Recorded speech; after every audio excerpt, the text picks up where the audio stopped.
Pastor Roy Gerhardt from Galloway United Methodist Church in Franklin, Pennsylvania, sharing a few words of encouragement to help us follow after Jesus. As we're following out the story of Ruth this week, we've got to take some time to focus on Boaz. Boaz is the man that Ruth will ultimately marry, and without him, her story and the story of Naomi would not have had nearly as bright an ending. We have in Ruth the story of her first meeting with Boaz and their first and, well, their only date. And these are two moments that we want to focus our attention on. When Ruth met Boaz, she was gleaning in his field. She had gone out to pick up the leftover grain after the harvesters would go through. When Boaz came out to check on the work and see how things were going with his workers, he saw Ruth, and she caught his attention. She was someone that he didn't know. And he asked the men that were working for him, "Who is that young woman?" Well, they explained that she was the woman from Moab who had come back home with her mother-in-law, Naomi. This impressed Boaz. Number one, he had heard about this, and he comments on that he had heard about her leaving her homeland and her family to come, attaching herself to Naomi.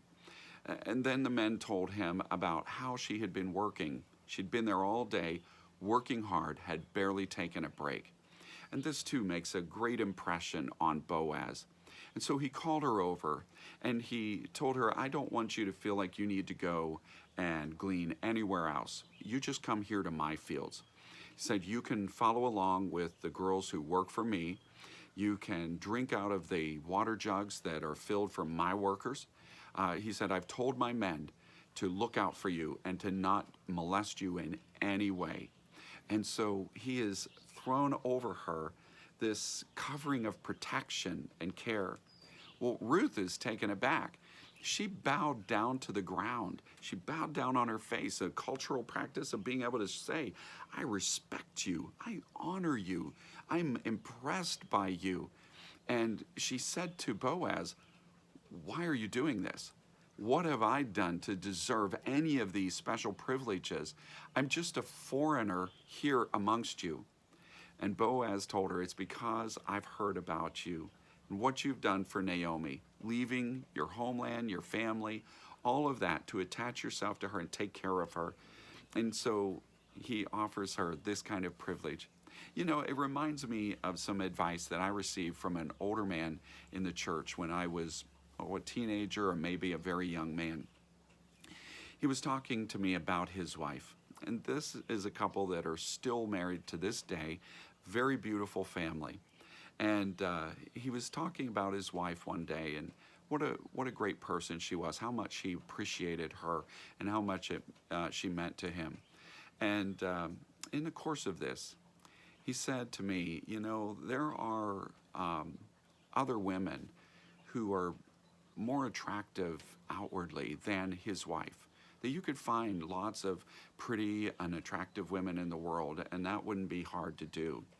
And this kind of surprised me because his wife was no slouch in the looks department. I always thought she was a very pretty woman, always put together and dressed nicely, all those kind of things. So this made an impression on me that he said, "But pretty is as pretty does." And I got the point. In fact, I have never forgotten this lesson.